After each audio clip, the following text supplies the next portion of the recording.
Guys, today we're going to be going over Barrow-Dyad for week 3. This is for unlocking the next Exotic Catalyst Hatchling. Now again, if you have not checked out our previous guide, or guides in this case, for Barrow-Dyad, you definitely want to check those out, as that essentially gets you up to date for this week. Now to start this quest, you need to head into the Nether, and the location we're going to be looking for is the Trenchway. This is the place with the big boss tormentor that stands there in the middle. Yeah, you know that guy. Now to make this easier, you can of course just keep reloading into the Nether until you spawn into the Trenchway location. Now once here, you simply just head through. You'll hit those stairs until you reach this area, and then you want to head left. You're going to pull out your ghosts. You can see the spots where you can stand on, those invisible platforms. You're going to jump on those platforms and keep walking your way all the way across until you reach that hidden room that many of you have probably already been to. Now once inside, you walk up to this console. You interact with it, and this will then open up a portal next to you that you can head on through. This leads to 2 chests, one of which contains the heavy osseous spine, and this will say exchange this for a Hammer's Path quest, which will begin your journey toward a catalyst for Barrow-Dyad. Now I do want to mention that while on stream, we had a number of people in chat who came by and said that they couldn't interact with the console. It would say for them, Rites of the Deep Tithe found lacking, and they couldn't do anything. Huge shout out to Scarrow though with the workaround on this one.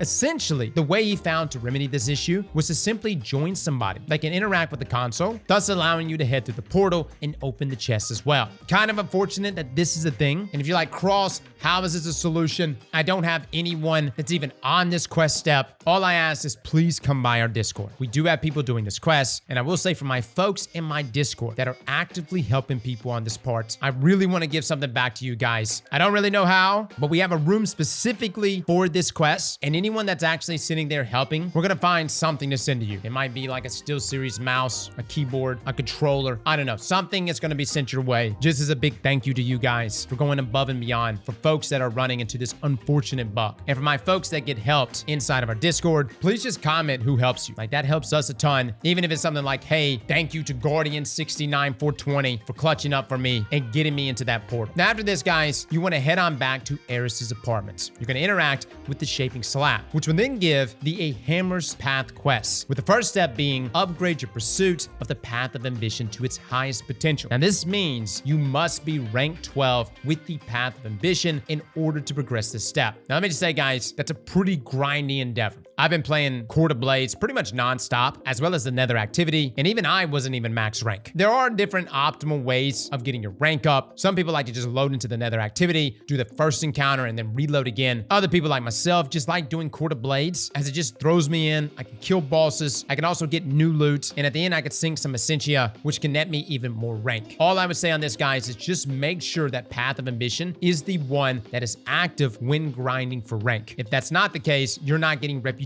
for that path. So again, make sure it's the white ball and it's Path of Ambition. Now once you are max rank, you want to head back to the slab and acquire the Sumptuous Repass upgrade, which will then give you the next quest step where you'll have to complete an expert run of the Nether activity with only close range weapons equipped. This being a shotgun, a glaive, or a sword, as well as having Barrow-Dyad equipped. So just like last week, where you had to equip precision weapons for Court of Blades, the same concept applies here, but for shotguns, glaives, or swords. But this time, instead of Court of Blades, it's an expert version of the Nether activity. Now once you've completed your Nether run, you'll now get access to the Hatchling refit for Barrow-Dyad. Now let's talk about Barrow-Dyad with this Exotic Catalyst. I feel like at this point, guys, it's kind of crazy how many times we've reviewed this thing, and what's crazier is that we still have at least 2 more reviews coming, because we still have One for All and we still have Target Lock, both of which we're incredibly interested to try. Now, in our review this past weekend, we talked about just how strong Barrow-Dyad is now. Not that it wasn't strong before, but taking Ambition is so good when it comes to just burning high health targets, as it literally rewards you with Blight the longer you remain on target. The question is Hatchling a good option for this weapon? Now, this perk is pretty straightforward. Precision Final Blows or rapidly defeating targets with this weapon spawns a threadling at the target's location. Now, this requires either 1 precision kill or 3 kills within 3 seconds of each in order does it spawn in Threadling? Now, a few things we were curious about was number one, does damage from the Threadling count towards you progressing your panic response meter? Now, when initially testing it, it didn't seem like hatchling damage progressed the meter, but when looking back at our footage, it actually does, but just slightly, but a nice little touch nonetheless. Now, the second thing we were curious about is whether those secret projectiles you get from filling up your meter count as kills towards spawning a Threadling. Fortunately, yes, they do. As you can see here, we get 2 kills, we reload, and then the Seekers get another kill and a Threadling spawns. Now, I know that sounds pretty obvious. We expected this to be the case, but we still just wanted to make sure. Now, considering that Hatchling is more of an add clear perk, I kind of feel like the path that makes the most sense would be Resolve over Ambition. You're going to be hitting multiple targets, you're going to be generating large amounts of blight. At the same time, though, Path of Ambition is just so good, especially for in-game like Grandmaster Nightfalls. Now, of course, we're all interested in One for All, especially One for All with Resolve, as both of those things will be proccing together. We're also interested in Target Lock, and we're hoping that there's going to be a way to scale the damage here to make those Blighted Seekers go crazy. With that being said, though, Barrow-Dyad on its own already has pretty incredible damage, meaning if you want to rely on Hatchling for some extra ad clear, especially with the artifact mods we have right now, you most definitely can do so. Things that can synergize really well with Hatchling and Barrow-Dyad now include things like Thread of Evolution on Strand, which increases Threadling movement speed by 30%, and it allows them to travel further and deal 33% increase in damage inside of PvE. In column 2 for our artifact, we've got Unraveling Orbs. We're picking up an Orb of Power or a Tangle, grant Strand weapons Unraveling Rounds, which is beautiful for this weapon. There's also a boost there underneath it, which state that Strand weapons deal increased damage to Strand debuff targets. This is such a nice self-loop, which gives us 5% increase in damage against targets that are Strand debuffed. Then in column 4, we have Horde Shuttle. We're damaging unraveled targets with the weapon. Occasionally spawns a Threadling, which allows you to double up on generating Threadlings. Now, this also has a boost, which reads that Threadlings sever targets that they damage, which does count for the Threadlings that are spawned by Hatchling. Now, you can even triple dip into this by spawning Threadlings with Thread of Rebirth, which reads that Strand weapon final blows have a chance to create a Threadling. Overall, guys, Hatchling has never been a bad perk.